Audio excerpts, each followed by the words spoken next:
Envirochannel is a one-piece channel drainage system. It offers several advantages over traditional two-piece channel products. It is made from a lightweight recycled material, which is proven to be more durable and resilient than concrete when installed correctly. In this video, we will demonstrate the installation method for Envirochannel for a number of different surfaces. PDS is the only company to have such installation guidelines and a guarantee against breakage both during and after installation. At the end of the presentation, you must confirm that you have understood the installation requirements for your scheme. Envirochannel can be used in a variety of different environments, from pedestrian walkways to carriageways. The units can be subject to loading from footfall, traffic or heavy goods vehicles. Channel drainage is often installed towards the beginning of the construction project. In these cases, the top of the channel will protrude above the surface until the wearing course is laid. During this period, the channel can be subject to heavy loading from site vehicles.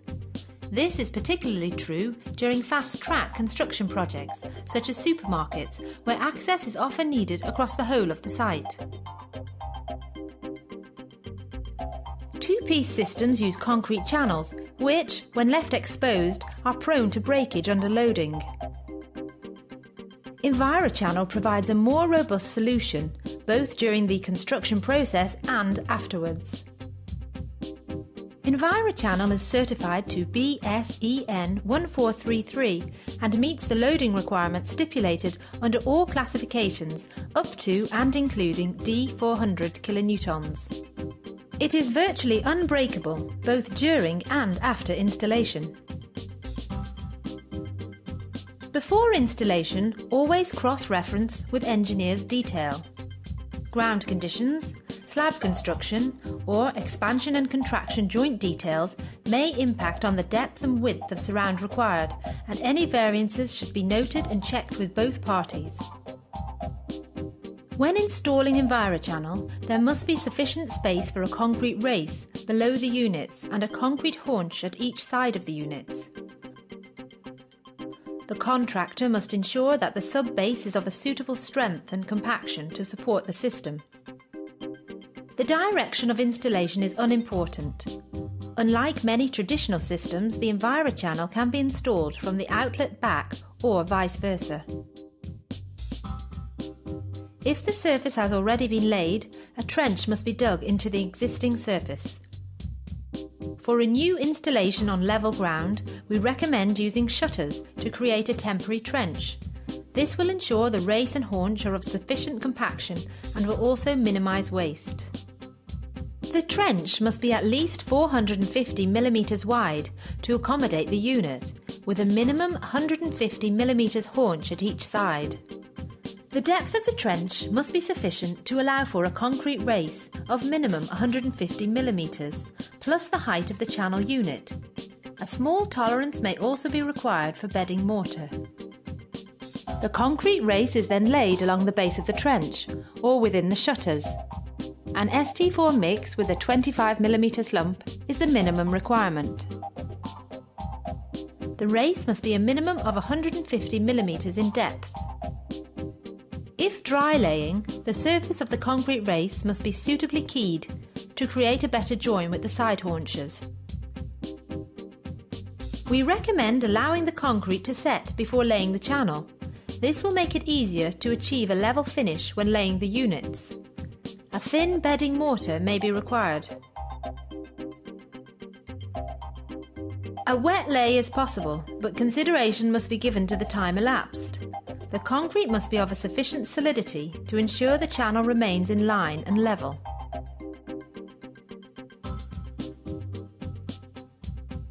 Adjacent units should be joined with a watertight seal to meet the standard required under BSEN 1433. We recommend a thin bead of Envirochannel gun-applied sealant. The flush joints mean that precisely cut units can be inserted without compromise to the seal. Rodding units should be placed at approximately 30-metre intervals and at the start of the channel run. When the units have been laid, a concrete haunch must be poured on each side of the channel. An ST4 mix with a 50mm slump is the minimum requirement. Please refer to your engineer's detail for specific requirements. A semi-dry type mix is not sufficient for the side haunch. The height of the side haunch must take into account the type of road surface. Traditional systems generally advise a surface overbuild of 3 to 5mm above the height of the channel.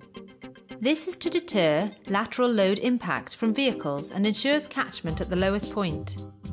Although not a fundamental requirement for Envirochannel, we recommend this overbuild is included where possible. A full-height concrete haunch is recommended in areas subject to excessive loading, such as site entrances. This haunch will be visible on the road surface. For areas subject to normal loads, the haunch should be installed as close to the top edge of the unit as the surrounding surface will allow. The upper layer of the haunch can be of well-compacted asphalt at the appropriate depth for the road or pavement surface.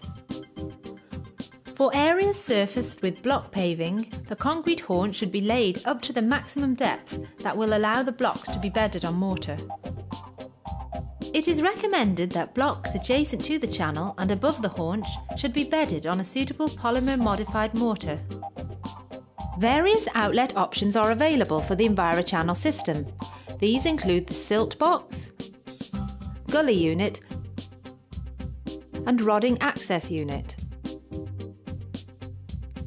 Connections can be made to the silt boxes at any point by coring the unit. Pipes should be sealed in with Envirochannel adhesive.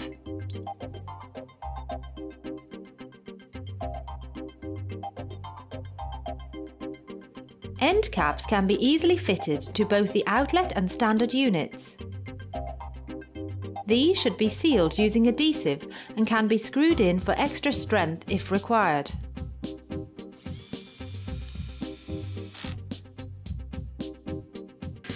Angle joints can be created by mitering the units. The units can be easily cut with minimum dust and noise using circular saws. T-joints can also be created by coring the standard unit. For more details on each of these, please contact us. Thank you. Please close this video window and either select another product or click Sign Off to complete the approval process.